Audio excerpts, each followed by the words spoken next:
Do you take anything away from this game? Could you? No, not really. And I think, as Ali says, I suppose that there will be a slight sense of disappointment from Real Madrid because I think Ali's right that there was a belief that in the APOEL games there may well be a race to get goals, because it may well be that goal difference is important in terms of winning the group or coming second or maybe even qualifying at all. And Real Madrid aren't taken as absolutely guaranteed that they win this group, and so therefore that might matter.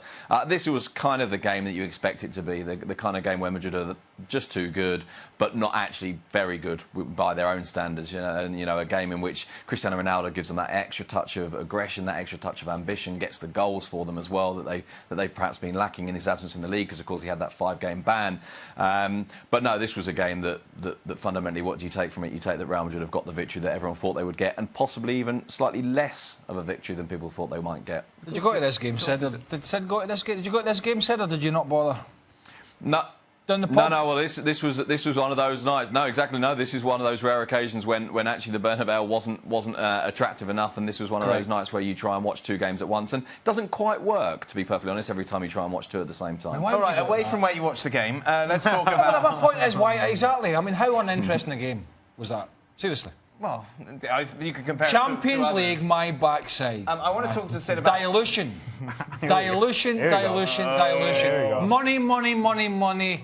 Nothing for the fans to see. There you go. Till the knockout. I want to talk about La Liga, Sid. It's the first time we've had the opportunity to talk to you since that draw between Real Madrid and Levante. It leaves Real Madrid, of course, 7th in the table just after 3 games. What's going on?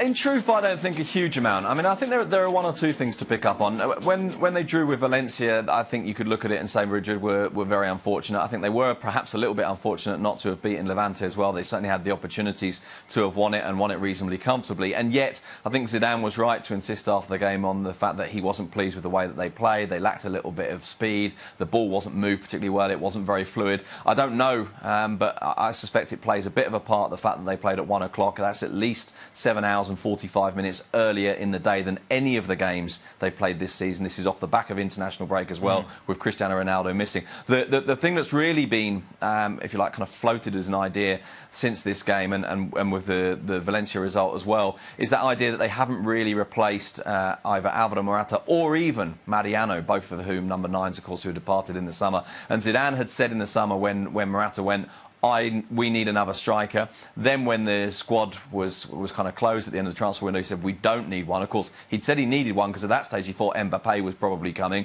At the end he says, I don't need one because this is the squad he's got. But this time round, in the build-up to this Champions League game, he admitted that, yeah, if you look at this squad and you see that Morata's gone and Mariano's gone, you could say that we lack a number 9, and there could be something in that. But Ronaldo can play there. He's suspended at the moment. Bale can play there. Benzema currently injured, of course, for a month. And also Borja Mayoral, who came on and scored today, although it was ruled out. But I think Madrid are perhaps a little bit light in that position, and it comes back to something we said last year, Dan, that ability to rotate and have an extraordinary squad in terms of strength in depth at Real Madrid did have an element of it that was circumstantial. It was never going to be possible to keep all of those players happy in that manner for an extra season. Last season was the only chance you had to do it, and of course by the end of it you lost James and Morata, who scored 20 goals, and James, who produced more assists than anyone else in the entire squad last season. Sid, quickly, they're away against Real Sociedad this weekend. We know there will be no Marcelo, no Ronaldo and no Benzema. Is it going to get worse? Well, it's potentially going to. And I think Real Madrid, of course, they have the talent to win this, and of course they probably should expect themselves to win it. But Real Sociedad has started the season with 3 victories in a row, playing very, very well indeed, and away at Anoeta will not be easy for Real Madrid.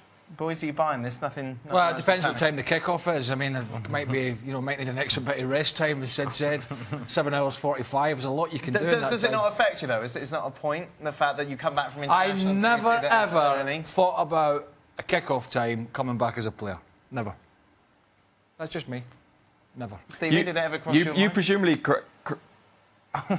Sid, go on, Sid. No. Go on, Sid. Sorry, I was going to say you presumably, Craig, didn't have the kind of wide variety of kick-off times that you get in Spain. So what I mean by this is obviously there's not a huge difference in